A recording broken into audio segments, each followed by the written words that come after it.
নমস্কার সকল দর্শক এবং শ্রোতা বন্ধুদের রিমিস ভার্সেন এই চ্যানেলের পক্ষ থেকে সকলকে সুস্বাগতম। আশা করছি ঈশ্বরের কৃপায় আপনারা সকলেই ভালো আছেন, সুস্থ আছেন। বন্ধুরা, জ্যৈষ্ঠ মাসের অমাবস্যা তিথিতে পালন করা হয় সাবিত্রী ব্রত বা সাবিত্রী অমাবস্যা ব্রত।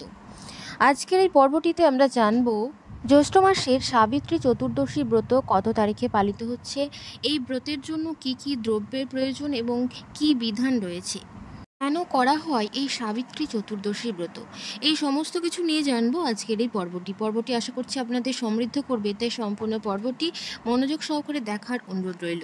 সাবিত্রী চতুর্দশী হলো হিন্দু ব্রত বা পূজা, যা বিশেষ করে বিবাহিত হিন্দু মহিলারা তাদের স্বামীর দীর্ঘায়ু এবং মঙ্গল কামনার্থে পালন করে থাকে। এটি জ্যৈষ্ঠ মাসের অমাবস্যা তিথিতে পালন করা হয়, যা সাবিত্রী ব্রত বা সাবিত্রী চতুর্দশী ব্রত বা সাবিত্রী অমাবস্যা নামে পরিচিত।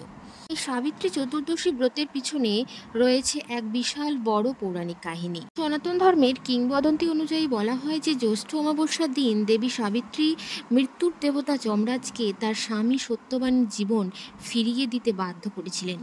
যমরাজ তার ভক্তিতে এতটাই খুশি হয়েছিলেন যে তিনি তার মৃত স্বামীকে ফিরিয়ে দিয়েছিলেন।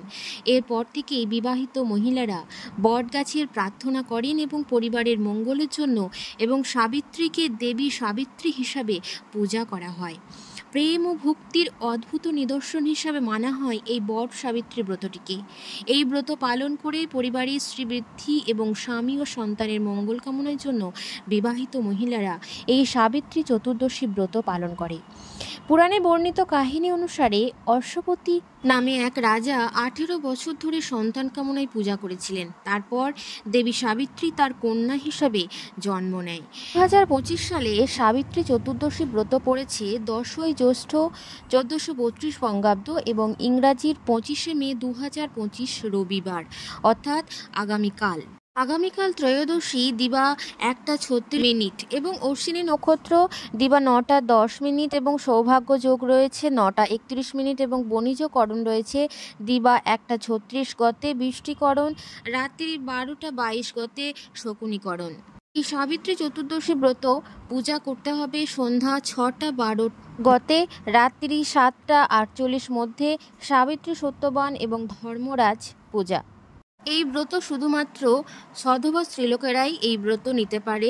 এই ব্রত জ্যৈষ্ঠ মাসে কৃষ্ণ চতুর্দশীতে পালন করা হয়। এই ব্রতের জন্য যে যে দ্রব্যের প্রয়োজন হয় সেগুলি হলো সিঁদুর, পঞ্চগুড়ি, পঞ্চগব্য, ফুল, তুলসী, দূর্বা ঘাস, বেলপাতা, ধূপ, দীপ, ধুনো, বটের ডাল, আমের ডাল, হরিতকি, 7খানা কাপড়, গামছা, 7টি আসনাঙ্গরীয়, 7টি মধুপর্কের বাটি, চিনি, দই, গাওয়া ঘি, পাখা, 1খানি নৈবেদ্য, একটি কুচো নৈবেদ্য, 14টি সাজি, ফল, মূল, ডাব, ভুজ্জি, বালি, যজ্ঞের কাঠ এবং পূর্ণপাত্র।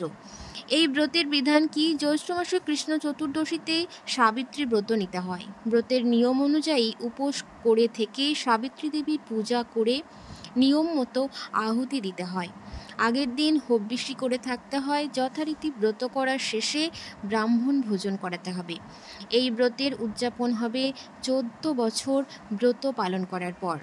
এবং জ্যৈষ্ঠ অমাবস্যার দিন সকালে উপোস অবস্থায় তিল ও আমলকি জলে দিয়ে স্নান করার পর বটগাছের নিচে পুজো করতে হবে। স্নান করার পর নতুন জামা এবং চুড়ি পরে কপালে সিঁদুর লাগিয়ে তারপর বটগাছের শিকড়ে জল দিয়ে তার ফল খেতে হবে।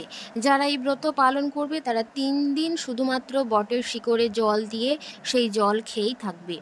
বটগাছের চারিদিকে হলুদ বা লাল রঙের সুতো বেঁধে পুজো করতে হবে। গাছের গোড়ায় জল, ফুল এবং চাল অর্পণ করতে হবে।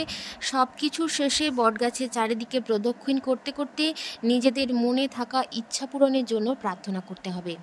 এই দিনে দান ধ্যান করার এক বিশেষ মাহাত্ম্য রয়েছে। পুজোর শেষে যদি কোনো দুস্থ বা অসহায় মানুষকে কোনো খাবার বা নিজ সামর্থ্য মতো অর্থ দান করেন তাহলে খুবই ভালো।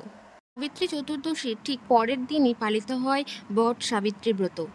জ্যৈষ্ঠ মাসের অমাবস্যা তিথিতে এই ব্রত পালন করেন মহিলারা। বিশ্বাস করা হয় যে এই দিনে বটবৃক্ষের পূজা করলে স্বামী দীর্ঘায়ু লাভ করে থাকেন, একই সঙ্গে সন্তান সুখ লাভ করে থাকেন এবং নিঃসন্তান দম্পতিরা সন্তান লাভ করেন।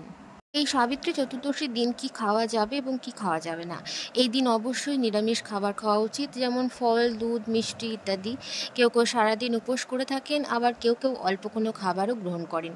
তবে উপবাস ভঙ্গের পর যেমন সাবুদানার পায়েস, ওটস ইত্যাদি খাওয়া যেতে পারে। দিন পোড়া জাতীয় কোনো খাবার এবং আমিষ জাতীয় মাছ, মাংস, ডিম, অ্যালকোহল এই জাতীয় খাবার থেকে দূরে থাকাই ভালো।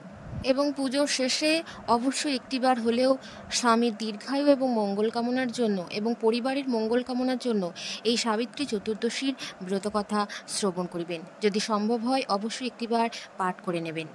বন্ধুরা, আজকের পর্বটি এই পর্যন্ত ছিল। সকলে ভালো থাকুন, সুস্থ থাকুন। আবারও দেখা হচ্ছে নতুন কোনো পর্ব নিয়ে। ধন্যবাদ সকলকে।